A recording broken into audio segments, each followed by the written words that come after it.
श्रीमद् भागवत गीता अध्याय 3 अथ तीसरा अध्याय कर्मयोग। इस प्रकार अर्जुन ने श्री कृष्ण भगवान से प्रश्न किया कि जनार्दन, यदि आप कर्म की अपेक्षा ज्ञान को श्रेष्ठ मानते हैं तब मुझे भयंकर कर्म की ओर क्यों प्रेरित करते हैं? इन मिलीजुली बातों से मेरी बुद्धि को क्यों भ्रम में डालते हैं? एक निश्चित बात बताइए जिससे मेरा कल्याण हो। अर्जुन के वचन सुनकर श्री कृष्ण बोले, मैं तुम्हें पहले बता आया हूँ कि सिद्धि के दो मार्ग हैं, ज्ञानियों के लिए ज्ञान योग और कर्मियों के लिए निष्काम कर्मयोग। किसी भी मार्ग पर चलो, कर्म तो करना ही होगा। कर्मों के न करने से ही निष्कर्मता अथवा भगवान का साक्षात्कार तो हो ही नहीं सकता। कर्मों को कोई छोड़ भी नहीं सकता। प्रकृति के अधीन उसे सोना उठना आदि कर्म करने ही पड़ते हैं। जो मूढ़ बुद्धि हठ से इंद्रियों को रोककर मन से उनके भोगों का ध्यान करता है वह दंभी कहलाता है। हाँ, जो पुरुष इंद्रियों की लगाम मन से थामे हुए भोगों में लिप्त हुए बिना कर्म इंद्रियों से कर्म करता है वह श्रेष्ठ है। इसलिए तू कर्म तो कर ही, कर्म न करने से कर्म करना सदा अच्छा है। बिना कर्म जीवन निर्वाह भी नहीं हो पाएगा। ये अर्जुन, जो कर्म भगवान के निमित्त नहीं किए जाते हैं वे मनुष्य को इस आवागमन के चक्कर में बांधते रहते हैं।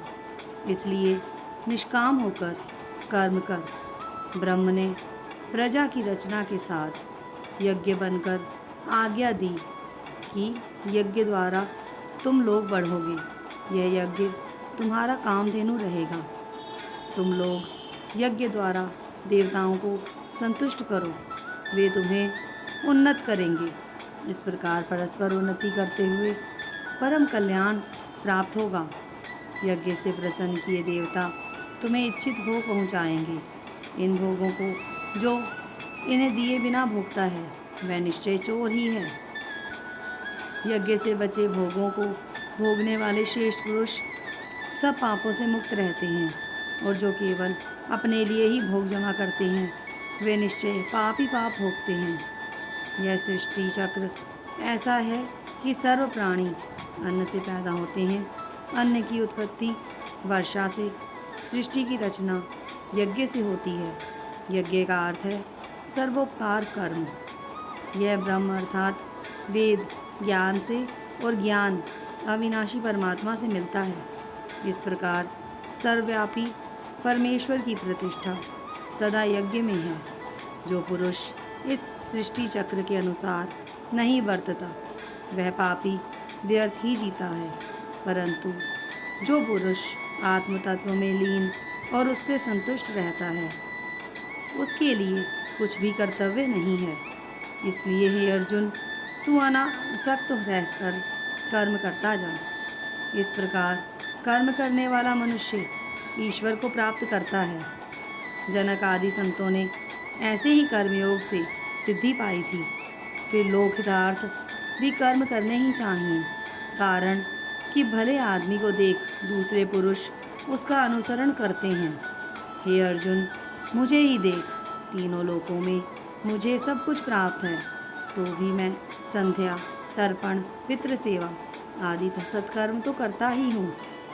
यदि मैं आलसी हो सत्कर्म भी त्याग बैठूं तब मुझको देख सभी सत्कर्मों को छोड़ बैठेंगे। सब लोग नष्ट हो जाएंगे, प्रजा में वर्ण संकरता हो जाएगी और मैं सारी प्रजा का विनाशक कहलाऊंगा। अतएव हे अर्जुन, अज्ञानी पुरुष आसक्ति कर्म करते हैं, वैसे ही ज्ञानी पुरुष लोगों की शिक्षा के लिए आसक्ति रहित कर्म करते हैं। कर्म करना छोड़कर अज्ञानियों में कर्म के प्रति अश्रद्धा उत्पन्न न होने दें, अपितु स्वयं समता बुद्धि रखता हुआ उनसे भी वैसा ही कर्म करावे। हे अर्जुन, वस्तुतः तो कर्म प्रकृति के गुणों द्वारा किए हुए होते हैं और अहंकार वाला पुरुष कहता है मैं करता हूँ, ऐसा समझता है। परंतु जो ज्ञानी पुरुष गुण विभाग और कर्म विभाग के तत्व को जानता है आत्मा को इन दोनों से निर्लेप अनुभव करता है। वह जानता है गुण गुणों में बरतते हैं, इसलिए वह कर्मों से सुखी अथवा दुखी नहीं होता।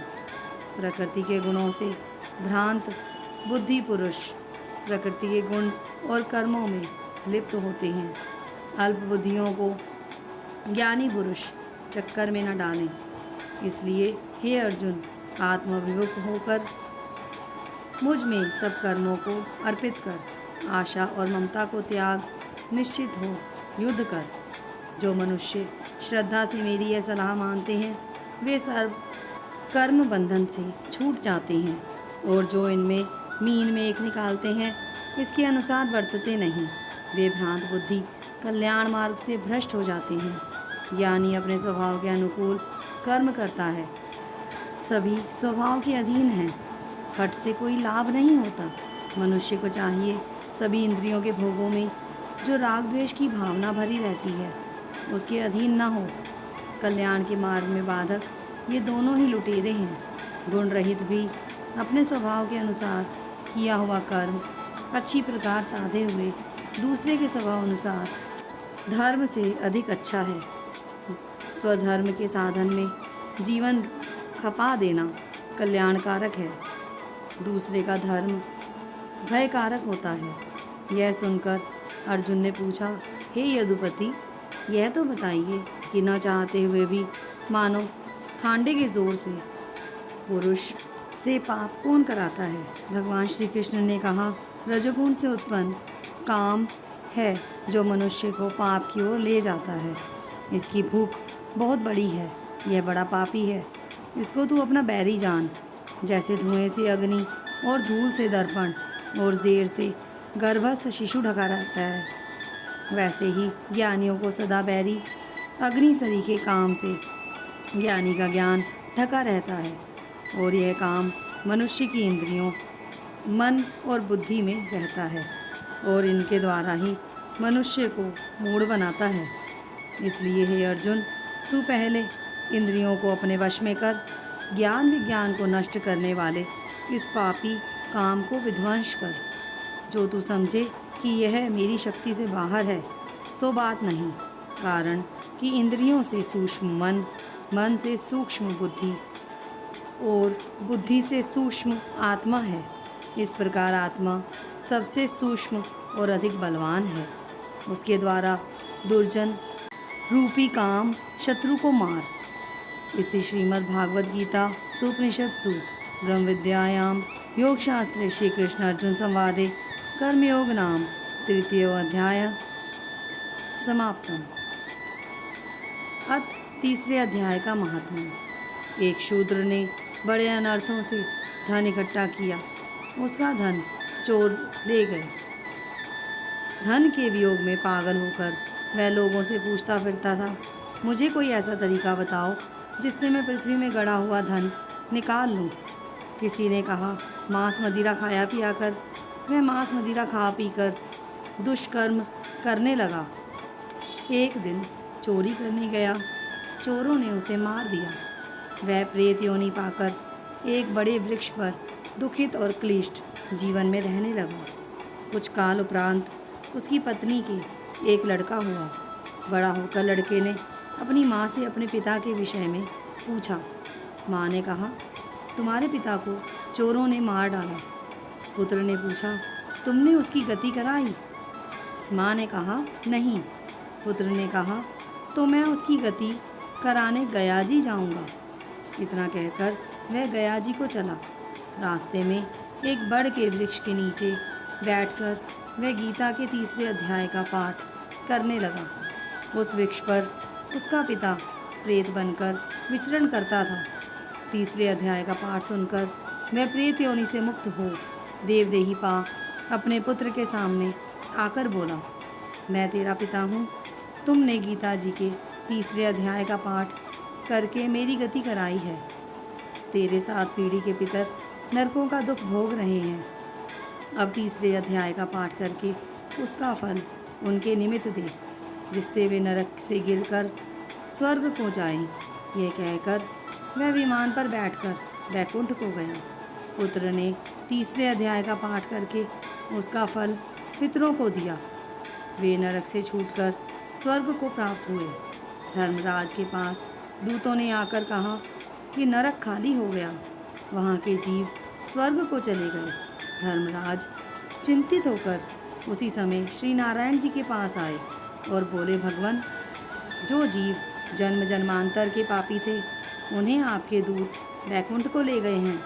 नारायण ने प्रसन्न होकर कहा, धर्मराज, दुखी मत हो।